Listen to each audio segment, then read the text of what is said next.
Evet. Selamlar arkadaşlar. Bu bölümümüzde Sampi Pide'den Sampi sipariş ettik. Yani pide sipariş ettik. Bir niye duraksadıysam evet. Bu bölümümüzde Sampi Pide'den pide sipariş ettik. Hemen Ercan'a bağlanıp içerikte ne var ne yok bir öğrenmek istiyorum. Ercan öncelikle hoş geldin. Sen de hoş geldin abi. Hoş Merhaba. bulduk. Herkese, bütün izleyenlerimize. Çocuk kapatırken ve başlarken niye böyle bir astrolist edasını hali biri sizler var ettinize bağlayayım bütün izleyenlere. Hep sağ olsun kibar çocuk ondan. Selam ver, bir nasılsınız, iyi misiniz? Değil mi yani? Kameranın camına bakmıyormuşçasına konuş diyorsun. Doğru söylüyorsun.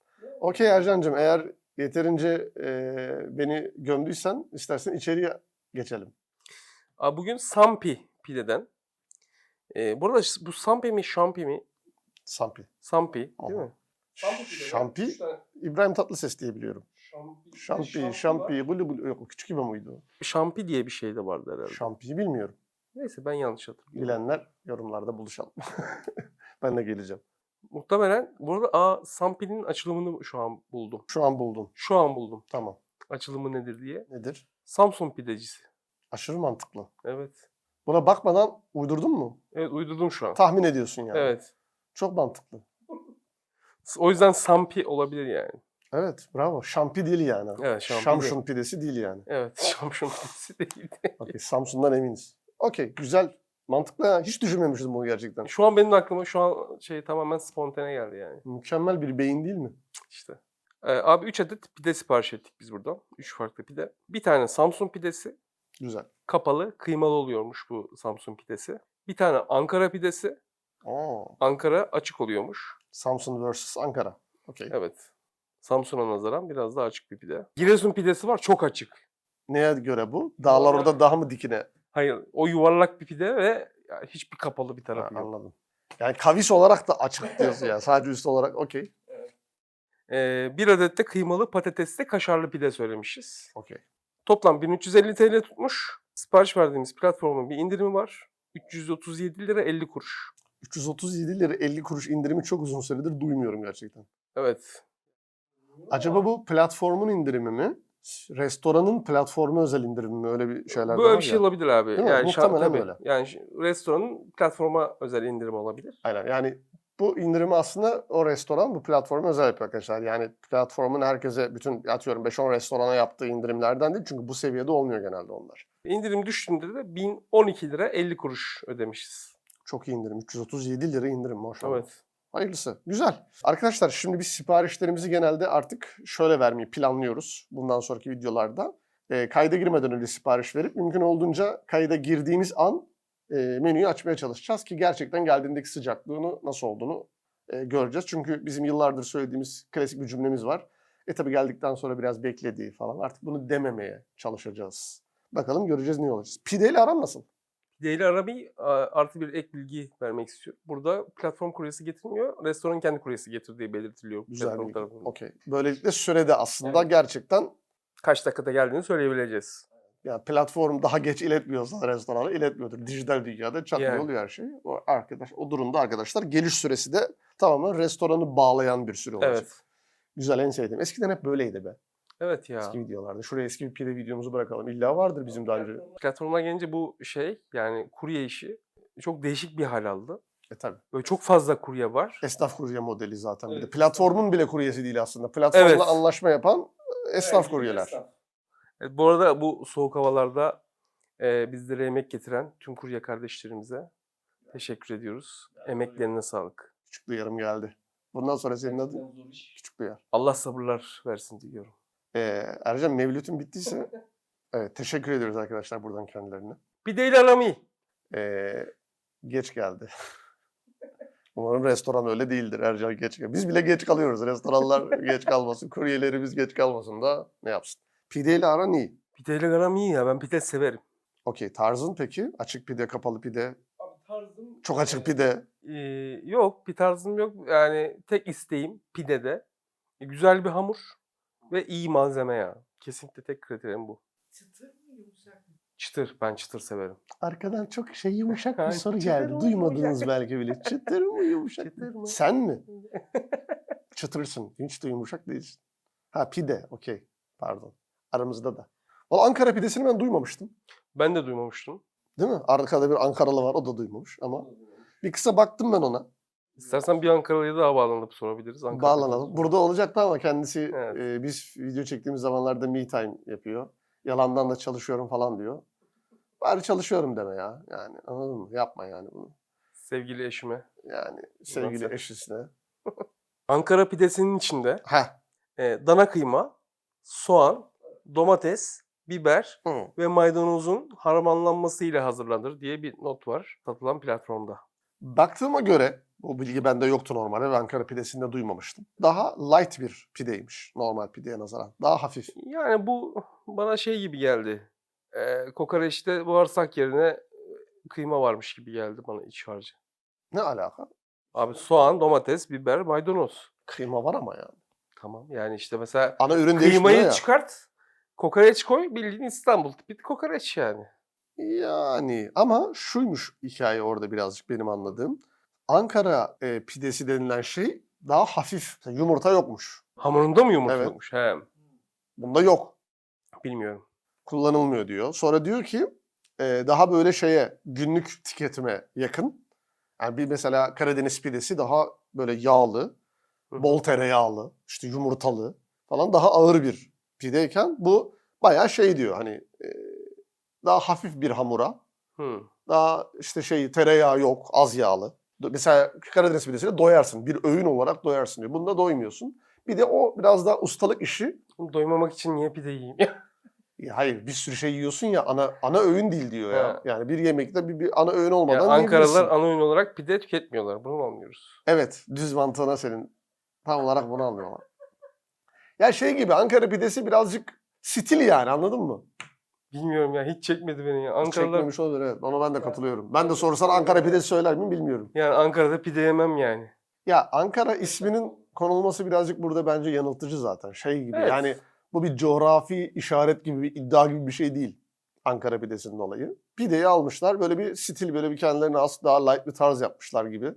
Daha Ne kolay ala- yapılıyormuş. Ne alaka? Öyle yazıyor. Google'ladığın zaman bir sürü yerde böyle yazıyor. Sonra ChatGPT'ye de şeyi sordum direkt. Normal pideden daha mı kolay yapılıyor zaten dedim. Bana kısa cevap ver dedi. Bu biliyorsun bir sayfa yazıyor ya. Evet dedi. Evet arkadaşlar siparişlerimiz geldi. Nasıl geldi? 50 dakika. 50 dakikada gelmiş arkadaşlar. Bakalım. Şu kutuları al şöyle. Evet. Yani renkler favorim değil. Arkadaşlar bu gördüğünüz şey nedir? Fiş. Ercan'ın da dediği gibi parasıyla. Evet. Parasıyla. Bu ne demek arkadaşlar? Kendi imkanlarımızla verdiğimiz siparişlerin kişisel deneyimlerini sizlerle paylaşıyoruz. Bu videoda diğer videolarımızda da olduğu gibi, bundan önceki videolarımızda olduğu gibi herhangi bir işbirliği yoktur. Şurada şöyle bir Süleyman dayan oğlum tutacağız hepsini diye bir tek başına bir lastik var anladın mı? Bu da hatta ikinci bir lastiği diyor. Kime Süleyman diyor. Şizofren bu lastik kendisiyle konuşuyor. Yine hatırlatalım. Restoranın kuryesiyle geldi. Ve böyle bir sıcak tutacak bir çantanın içinden çıkartıp getirdi. Sıcak bir çantanın. Evet yani Çanta sıcak sıcak tutacak bir çantanın. Çünkü arkadaşlar öyle inceleyip sıklatıyoruz ki adamın elinden çantayı alıp çanta sıcak mı diye bakıyor. Ondan sonra veriyor. Sıcak bir çantanın. Evet şu şekilde arkadaşlar 3 adet şeyimiz var. Brandingler şöyle. Kutular güzel. Evet. Sağlam da şeyleri. Gayet güzel. Delikli. Gelir gelmez bakıyoruz. Hiç şey yapmadık. Bekletmedik. 2 kutu da sıcak. Ilıktan biraz fazla. Yani olması bu kadar olabilir diye düşünüyorum zaten. Tabii. Yanacak hali yok bunun. Bu da öyle. Kutular sıcak görünüyor. Burada WhatsApp'tan sipariş verebiliyorlarmış. Bir WhatsApp uygulaması geliştirmişler. Herhalde WhatsApp API'leriyle yapıyorlar ya. Şimdi bakalım arkadaşlar. Samsun pidesi, Ankara pidesi, kıymalı patatesli kaşarlı pide var buralarda. Üzerlerinde herhangi bir bilgi yok. Olmasın mı değil. Cırt diye açıp göreceksiniz zaten. Burger gibi bir durum değil bu yani. Şöyle açıyorum. Kıymalı patatesli kaşarlı. Bunun ne olduğunu düşünüyoruz. Evet o. Belli zaten kaşarından. Güzel görünüyor.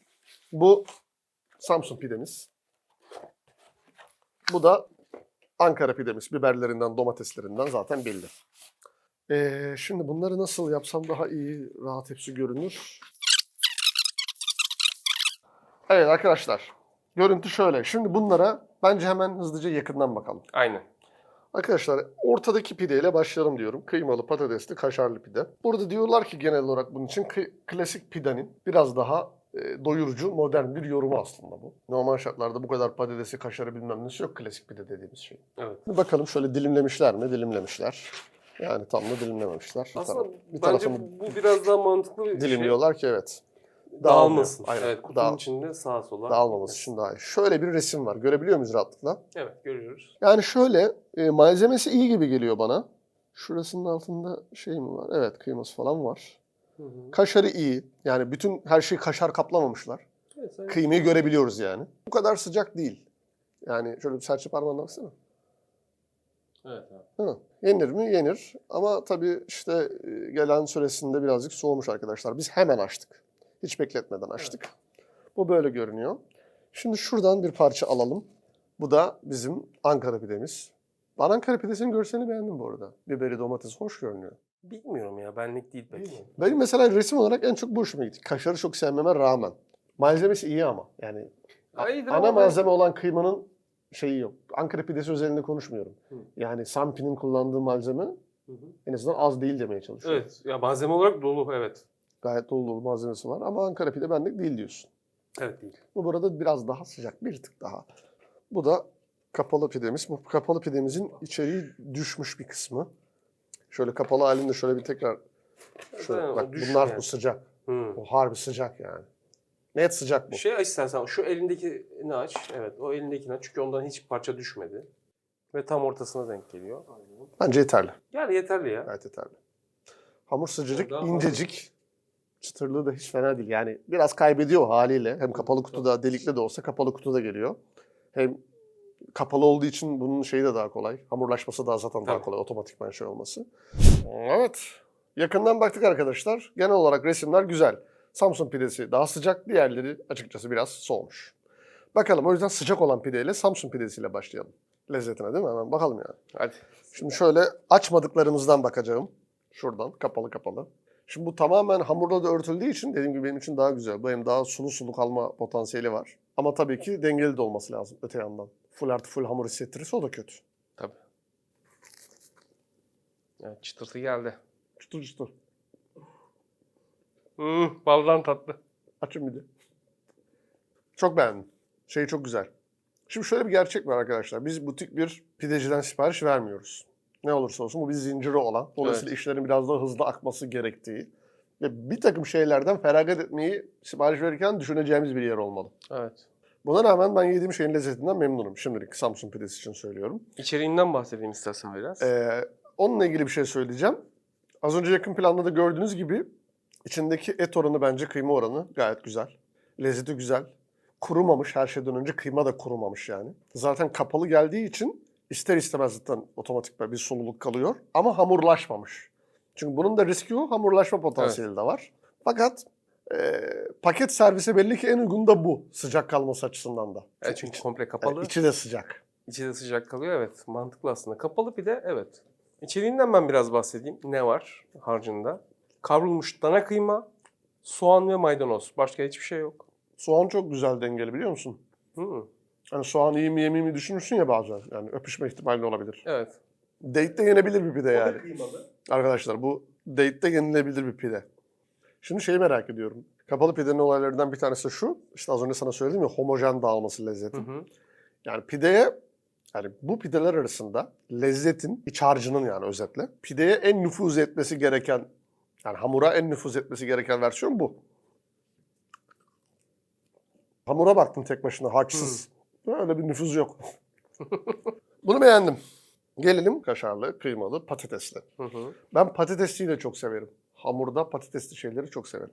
Ya ben Kaşar da yakışır. pek patatesci değilim ya hamurda. Zaten patates nişasta gibi geliyor. Yani bana mesela patatesli pide, patatesli börek, patatesli mantı. Bunlar biraz itici geliyor bana. Ya hamur arası hamur yiyormuşum hissi veriyor. Ha şey de severim ama mesela patatesli gözleme başka bir şey benim için. Bunu almak ister misin? Olur, bakayım. Bak sen de. Ben dengesini çok beğendim. Sen ne düşünüyorsun bakalım. Bakalım. Şimdi kaşarın çok olması bir sürü şeyi kapatacak zaten. Kaşar öyle çok deli dehşet bir kaşar gömülmemiş ama yeterli bir kaşar var.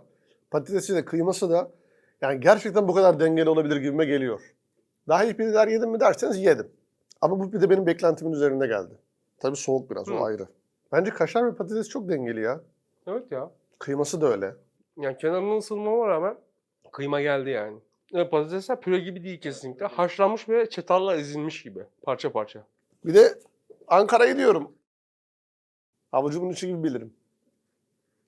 O ortada bir fark var. Hulu muydu? Şeyde. Aşağı ayrancı, yukarı ayrancı. Hayır kardeşim, hayır. O ortada bir fark var tam. Hangi park o? Yol yorgunu herhalde kadın. Ben şu an Vizontele oynuyorum. Hangi park o? Bir sürü park var. Cool olur herhalde. Aşağı ayrancı ile yukarı ayrancının arasındaki parkın adı ne? Bilmiyorum. Ne biçim Ama Ankara. oturuyorum bir de. Kardeşim ayrancısın, ayrancılılısın bir de ya. Ama Ayrancılılı. bunun fark olmadığına eminim yani. Biberler baskın.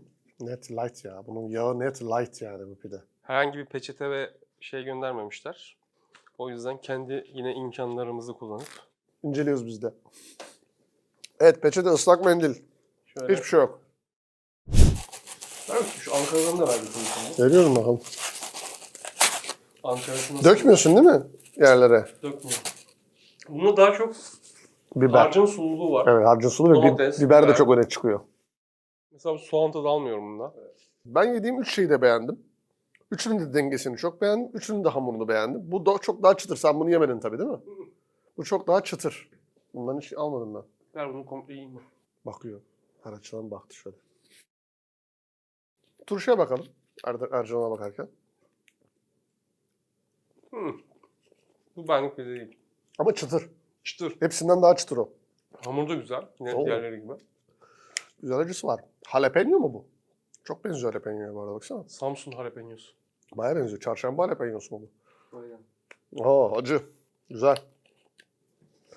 Arkadaşlar, genel olarak siparişimizin içeriğinden memnun kaldık. Yani daha doğrusu siparişimizin içeriğinden kastımız ana öğelerimizden. Fakat bir iki problemimiz var. Bunlar da önemli problemler bence. Nedir?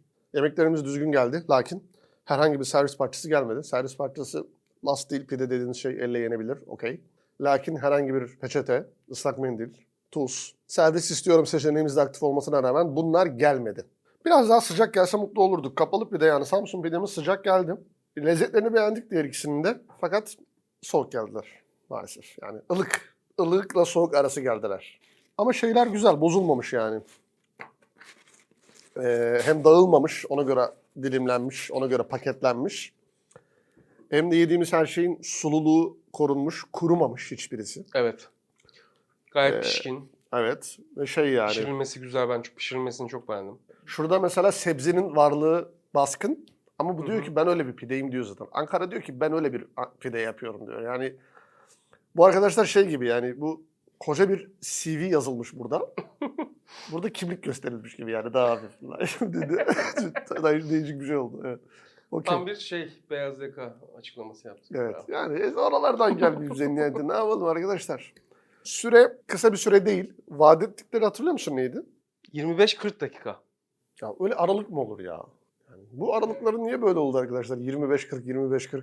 25-60 dakika olmadığına dua et yani. Yani o zaman 25'in altı, 40'ın altı üstü zaten otomatikman 10 ila 1 saat oluyor yani. bu. Aynen, beklenti yükseltme Çünkü bari 40'ta dedik ya. gelmeyince de şey derler. Artı eksi 5-10 derler. Artı eksi 5-10 50-55'e çıktık. Oradan artı eksi 5-10. 10 ila 55 dakika arasında sizde olacak yani. Ama dediğim gibi bu havalarda, yani özellikle yağmurlu havalarda Çok yağmur var mıydı? vardı. Yani kurye ıslanmıştı. Yağmurlu havalarda ben makul görüyorum. Hatta yorum yapmamayı bile tercih ediyorum yani. Mesela diyelim ki ben puanlayacağım yediğim şeyi. Ama fırtına yok ya dışarıda Ercan. Ya fırtına Abartmasak olmasa mı? bile abi yağmur Ben bir şeyden şekilde- yanayım bu arada. Yanlış anlaşılmasın. Kesinlikle dikkatli gidilmesinden, acele etmemekten, dikkatli olunmasından kesinlikle yanayım. Orada bir yanlış anlaşılma olmasın lütfen. Ama ve lakin dışarıda öyle çok fırtınalı bir hava yok. Bu yine kuryenin kabahati olmayabilir. Restorandan geç çıkıyor olabilir abi. Ben kurye... Şimdi süreyle yapılan yorumlarda sadece kuryelerin alınganlık göstermesine lüzum yok. Çünkü kurye gerçekten bunu 10 dakikada getiriyor olabilir. 5 dakikada getiriyor olabilir. O kadar yakındır. Ama restoranda uzun sürüyor olabilir. O yüzden süreyle yaptığım yorumu böyle değerlendirin sevgili seyircilerimiz. Ercan gibi konuştum. Bizi izleyen herkesten öncelikle Allah razı olsun. Bilmiyorum ya ben. Dediğim gibi biraz daha makul görüyorum bu havalarda. Ama diyelim ki güneşli, yağmursuz, ılık bir havada geç gelen yemeğimin yani beni sinirlendirir. Okey. Onun verdiği huzursuzluk hiçbir şeyde yoktur yani bende. Turşu yemek ister misin? Turşu. Ha, gel gel. Yine çok mu acı? Al bakalım Ercan'cığım. Evet, gerçek bir jalapeno. Samsun Halep yiyorsun mu Samsun. Ercan'cığım? Samsun Halep yiyorsun mu? Bu bayağı çarşamba. Şunu ayrıca bir alacağım, sen şey yapma. Arkadaşlar acı sevmiyorsanız yemeyin diyorsunuz. Gelen her şey acı artık, biberler falan. Bitti. Gözleri görmeli lazım. Kayboldu. Evet. Burada da enteresan bir sanatsal bir şey yapmışım ben. Enselasyon mu bu? Biraz fine dining olmuş. Bravo. Fine dining. Güzel. Evet arkadaşlar, Samsun pidemiz sıcak. Diğer pidelerimiz ılığın da altında geldi ve gelir gelmez açtık. Herhangi bir bekletme yapmadık. Lezzetlerinden memnunuz. Vaat edilen içeriklerin hepsi içinde var. Harçlar yeterli. Hamurlar düzgün. Paketleme gayet iyi. Servis parçaları eksik. Servis parçalarından eksik olan şey nedir? Çatal bıçak varsayalım ki olmasın ama mendil, yani kağıt mendil ve ıslak mendil yok. Tuz yok. Bunların olması gerektiğini düşünüyorum. Hatta ben ekstra Hı hı. bunun yanında pul biber de gönderilebilir diye düşünüyorum. Ekstra pul biber de gönderilebilir diye. Tuz gelmemiş, pul biber de gönderilebilirdi işte. işte. Ne yapacaksın? Az önce böyle her şeyle yetiniyordu o. Şeydir yani. Dengelidir, Ercan'ın şeyleri de dengelidir yani. Bazen çok düşük, bazen çok yüksek. İşte Ercan. İşte Ercan gibi oldu. Sanki bir kurumsal tanıtım filminin insan kaynakları bölümünün başlığı gibi oldu. Okey. 1350 liralık bir sipariş bu arkadaşlar ama restoranın platforma özel yaptığı bir indirim var %25 kadar. 337 lira düşmüş, 1012,50 liraya gelmiş. Bunu 3'e böldüğümüz zaman fiyatın normal olduğunu düşünüyoruz. 300 liraya Gayet iyi. pide yemek gayet okey yani. Ama normalde bu pidelerin fiyatları menüde yazdığımız üzere 400 liranın üzerinde. 490, 410 ve 490, 410 ve 450 lira şeklinde. Ankara pidesini ilk defa tatmış olduk. Beğendik. Samsun pidesini biliyoruz. Diğer pideyi de biliyoruz. Genel olarak okeyiz. Peki İrfan puanlamasına göre bir daha sipariş ederim etmem. İrfan puanlamasına göre arkadaşlar öncelikle şunu belirtmek isterim. Herhangi bir işbirliği yoktur. Kendi imkanlarımıza verdiğimiz kendi siparişlerimiz hakkında kendi deneyimlerimizi paylaşıyoruz. Hiçbir işbirliği yok, reklam yok. Reklam yazıyoruz, niye yazıyoruz? Marka görselleri görünüyor, yanlış anlaşılmasın diye. Sonuçta biz reklamını yapmasak da bu sizler için bir reklam olarak algılanabilir. İrfan puanına geçersem Ercan'cığımın sorduğu üzere bir daha sipariş verir miyim? Veririm. Net olarak veririm. Hatta Ankara pidesini bile verebilirim. Biraz hafif oluşu, yani yağının az oluşu, sebzeleri oluşu bir tık hoşuma gitti. Ki Yani sebze o kadar salata yemek sevmem. istediğin bir günde Ankara pidesi söyleyebilirsin yani. Bunu bekliyordum. Okey, öyle olsun. Ama burada biraz daha ustalık var. Burası biraz daha daha light bir pide olarak yorumlayabiliriz arkadaşlar. Kanalımıza abone olmayı, bizlere yorum yazmayı, videomuzu beğenmeyi, mümkünse YouTube Katıl üzerinden üye olmayı eksik etmeyin lütfen. Arkadaşlarınıza da önermenizi bekliyoruz. Hype'larını esirgemesinler izleyiciler. Mevlüt başlıyor yine. Ayıplarını esirgemesinler. Recep İvedik şey oldu bir anda. Aman ablam. O Evet. mübarek hype'larınızı bekliyoruz. Mübarek ayıpları. Mübarek ayıp paralı olanlar arkadaşlar. Düz ayıp değil yani. Düzler ayıp, öbürleri mübarek ayıp. O zaman sizleri öpüyoruz. Bir sonraki videomuzda görüşmemiz dileğiyle diyoruz. Kendinize iyi bakın. Esenlikler tüm izleyicilerimiz. Bir dahaki programda görüşmek üzere. Allah kendi kapatacak.